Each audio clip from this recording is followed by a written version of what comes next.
Childhood cancer is the #1 killer by disease among children. Even though scientists have proven that childhood cancers differ from their adult counterparts at a cellular level, there is very little funding for research devoted to cures for our children's cancers. Braden's Hope for Childhood Cancer is changing statistics with their $100,000 grants to find the activators of childhood cancer and targeted treatments to shut down those activators. Braden's Hope for Childhood Cancer is becoming a game-changing force to bring children with cancer hope. Children like Aidan who fight childhood cancer and who have dreams for a future. As we say at Braden's Hope for Childhood Cancer, hope, take that, cancer.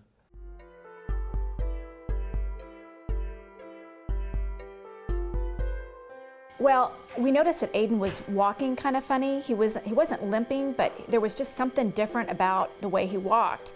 And something told me that something just wasn't right. I had no idea. I mean, cancer was not going through my mind at all. I thought he had sprained his leg, fractured, he's a boy, he's climbing and on everything and jumping. And so I thought he had just injured his leg somehow. And so I just kind of listened to that voice in my head and followed up with the doctor, and the doctor wanted to x-ray his leg. And so after, she sent us straight to the hospital to get his leg x-rayed.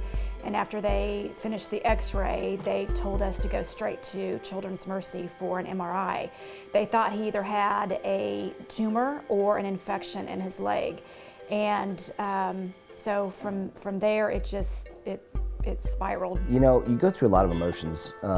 There's, obviously the pain of hearing that your son has cancer.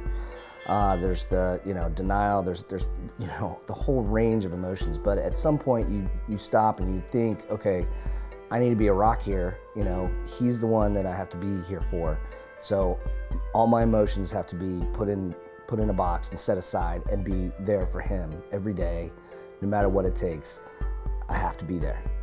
They wanted to amputate his leg because of his age and where the tumor was located. That was really the only option that was available.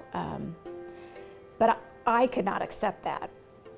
So we found a surgeon in Florida who was able to do a limb salvage surgery, and he has his leg today. But yeah, he's been through some amazing things. To be able to go to the Royals game and sit in the dugout, I think he got autographs from every single player except for one. He's met, he did the calendar with Ryan Lilja. He's met and hung out with Matt Castle and some of the other Chiefs players. And I know some people kind of look at us or look at Aidan and think, wow, you are so lucky. But you know what? I would trade all of that in a heartbeat for none of this to have ever happened. The people that we've met, the other parents, the other families, that's where I think the key is to surviving and moving forward for us, and how great it is to be able to relate to other families and talk to other families, and how great the support system is in the community. When I say community, it's a tight community with families and kids that have been going through this. So that's how blessed we are, is just to have such a great support system behind us.